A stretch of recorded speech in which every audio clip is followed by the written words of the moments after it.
City India news channel, हक की आवाज। Paradise function palace. Paradise function palace महबूब नगर जिला विकाराबाद के तांडूर में दफ्तर मुस्लिम वेलफेयर एसोसिएशन में एक प्रेस कॉन्फ्रेंस मुनाकिद की गई, जिसमें अमायदीन शहर के साथ साथ नौजवानों की कसीर तादाद मौजूद थी।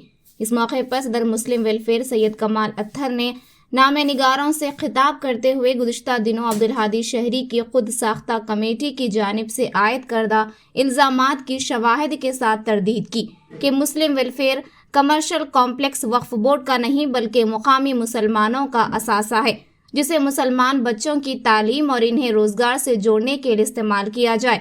इस कॉम्प्लेक्स को वक्फ बोर्ड में देने की कार्रवाई सरासर बदनीयती और मुजरिमाना साजिश के तहत की जा रही है, जिसमें गैर समाजी अनासिर के साथ साथ बाज़ मुस्लिम वेलफेयर के साबिक़ ओहदेदारान भी शामिल हैं, ताकि मुस्तक़बिल में इसका इस्तेहसाल किया जा सके।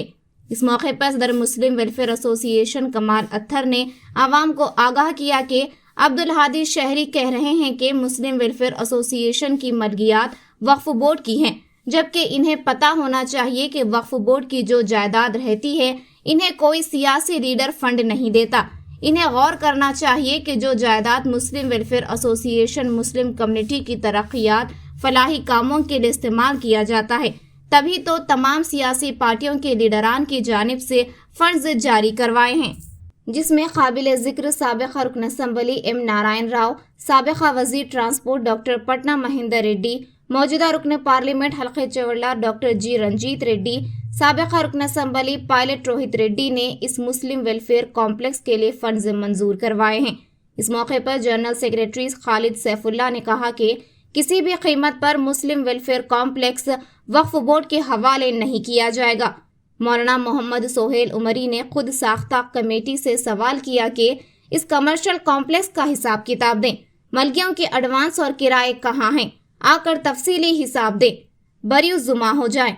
तांडूर की आवाम को आगाह किया कि इनकी बेबुनियाद गुमराह बातों में ना आए और असलियत को पहचाने। इस मौके पर नौजवानों ने इस अज़्म का भी इजहार किया कि अगर गरीब मुसलमानों के कॉम्प्लेक्स की हिफाजत की खातिर जान भी देनी पड़े तो इंशाअल्लाह इससे गुरेज नहीं किया जाएगा।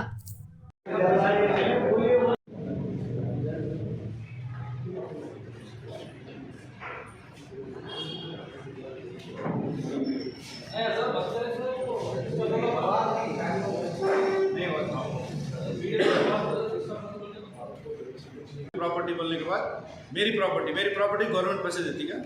तो वक्फा भी उसी वक्फ से ओनर, तो उनको उनके उसके ये देखो, इसके अंदर महेंद्र रेड्डी साहब, रोहित रेड्डी साहब, नारायण साहब, कौन कौन पैसे कितने दिए, हमारे पास पूरा रिकॉर्ड है। ये किसको देके दिए?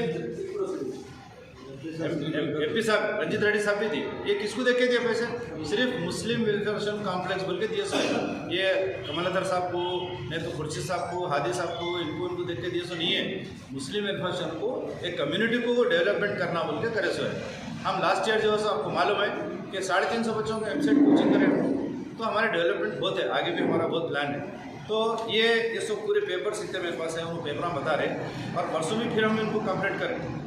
ये क्या बोलते हैं, लैंड एंक्रोचमेंट बोल के कंप्लेंट करें हम सी साहब, लैंड ग्रैबिंग, क्योंकि ये लैंड ग्रैबिंग में चाहता उन्होंने अननेसरी कौन से डॉक्यूमेंट्स बना के ले आके वक्त में दे के उन्हें एक आर्डर ला ले रहे कि फिर परसों आए थे इंस्पेक्टर साहब आए थे, उन्होंने भी आए थे कॉम्प्लेक्स को देखने, आना था, पूछना था, फिर रेंट पूछना था, कहीं को नहीं पूछा, क्यों नहीं पूछा, मैं बुला के क्यों नहीं बोले ये हमारा कॉम्प्लेक्स है, खाली करो बोलना था। उनके पास दम नहीं था आगे बात करने का। तो इस मौके पे मुस्लिम वेलफेयर जो काम तांडूर में कर रही है, ये तांडूर के सारे मुसलमानों का कॉम्प्लेक्स है और ये कमेटी भी सारे मुसलमानों का है। तो ये जनाब अब्दुल हादी शहरी साहब जब से मुस्लिम वेलफेयर में एंटर हुए, जब से जो सो यहाँ पे मुस्लिम वेलफेयर में डिस्टर्बेंस शुरू हो गया। उनको हम किसी भी कीमत में मुस्लिम वेलफेयर में आने नहीं देंगे। उन्होंने जो रजिस्ट्रेशन करा लेके बोल रहे हैं, मैं सेक्रेटरी के जो किराए वसूल किए गए, ये मलकियों के जो एडवांस वसूल किए गए, वो किसके पास है? उसका हिसाब किताब कहाँ है? आप लोग हिसाब किताब के नाम से ऐसे क्यों डरते? अगर आपके पास हिसाब किताब है तो आइए, बैठिए, बताइए हिसाब किताब, और आने वाली जो है कमेटी को मुंतकिल करके आप बरीउज़्ज़ुमा होकर चले जाइए। तो अवाम उन्नास से हमारी ये अपील है कि वो अपने मसाइल को हल करने के लिए आगे आएँ। आप दो पार्टियों के बीच में न्यूट्रल बन के अगर रहेंगे तो कोई मसला हल होने वाला नहीं है। आप जिस चीज़ को हक समझते हैं उसके तायद में उठ खड़े हो जाइए। आप जिस चीज़ को नाहक समझते हैं उसके खिलाफ आप जब तक आवाज़ नहीं उठाएंगे, जब तक ना आप समाज में अपना कोई मुकाम बना सकते हैं, ना आप मुल्क में कोई इनकलाब ला सकते हैं। अस्सलामु अलैकुम वरहमतुल्लाहि वबरकातुहू। मैं खालिद सैफुल्लाह, जनरल सेक्रेटरी मुस्लिम वेलफेयर एसोसिएशन, तमाम तांडूर के अवाम से मुखातिब हूँ कि जैसा कि आप सब लोग जानते हैं कि मुस्लिम वेलफेयर एसोसिएशन पिछले 25 साल से अवाम के रिफाई कामों में, उनके तस्वीरों में बहुत सारे ऐसे काम किए हैं जो एक बहुत बड़ी तारीफ रखते हैं। और साथ ही साथ आप सब लोग जानते हैं कि मुस्लिम वेलफेयर एसोसिएशन का कॉम्प्लेक्स महज